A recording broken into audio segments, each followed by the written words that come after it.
Over the last 10 years, I spent thousands of hours mixing. Over this time, I've had to overcome a few catastrophes where I thought to myself, I might just have to give up on my dream of becoming a mixing engineer. But I stayed true to following my dream and overcame these obstacles. In this video, I'm gonna share some of the things I discovered while overcoming these tough lessons, so you can avoid these same hardships in your own mixes that ultimately will lead you to giving up on your career before it's even begun. The first one took me a long time to figure out. I wish that I had a mentor or someone pull me to the side and tell me that what I thought was right was in fact not right. And it would do immense harm in the long run. Cause you see, trying to be a carbon copy of my idols like Chris Lord Alge and Eric Valentine was only gonna hold me back and add to the lingering imposter syndrome that plagues creatives. Instead of wanting to mimic their exact sound, I should have drawn inspiration from what they were doing and then try to figure out how I could emotionally convey that within my own mixing style. The world already has a CLA. It doesn't need another. It needs me and it needs you. The next one is one I know I didn't spend enough time on in the beginning because it wasn't sexy and it was extremely boring, like sitting through a Lord of the Rings extended edition marathon. I'm kidding, calm down. I'm not kidding.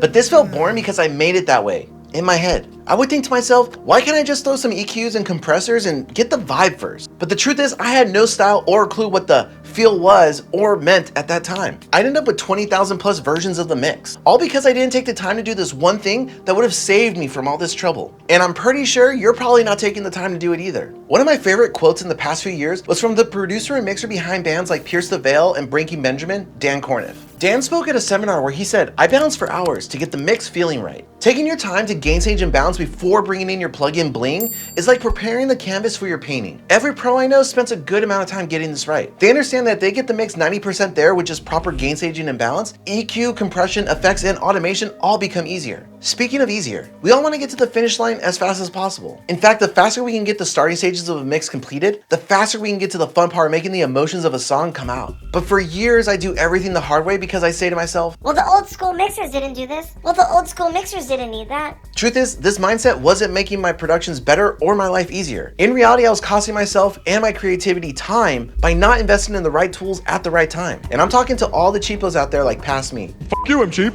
Waiting until that plugin or piece of gear is at its lowest price, instead of just paying its worth, because we were stingy and we wanted our money to go as far as possible. But how many weeks or months would be wasted until we finally got that plugin or piece of gear? When we finished several projects in this time that could have been done faster had we just bought the piece of gear or software when we needed it. Buying the tools you need at the right time isn't splurging, it's an investment in your craft. But the truth was actually much deeper and scarier to admit. And it wasn't about being cheap. It was me not believing I was actually worth the investment in myself. But you and I are worth it. Our productions are worth it. And the artists you work with believe you're worth it too. It's why they chose to work with you. Stop self-sabotaging yourself and your productions by holding off on the sell on that tool that will increase your productivity and creativity on each and every production you work on. If you're doing this now, you're silently killing your creativity and ultimately career.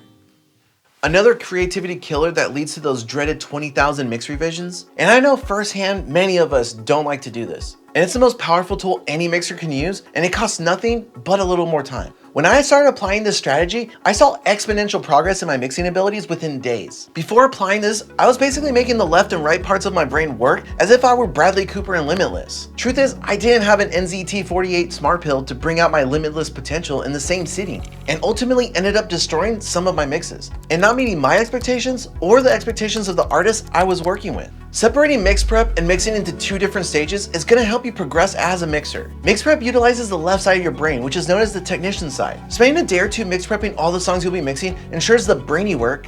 I don't know if that's grammatically correct, but I'm sticking to it. Anyways, get all the brainy work done so when you get to the mix, you spend more time on the actual mix instead of problem solving, edits, and organization. This way, the right side of your brain, the creative side, can focus on the creative and emotional elements of the song. All this is information I wish someone would have told me at the beginning of my mixing career, but it's one part of the equation to take your productions to the next level. And you'll want to watch this video right here to take everything you just learned even further.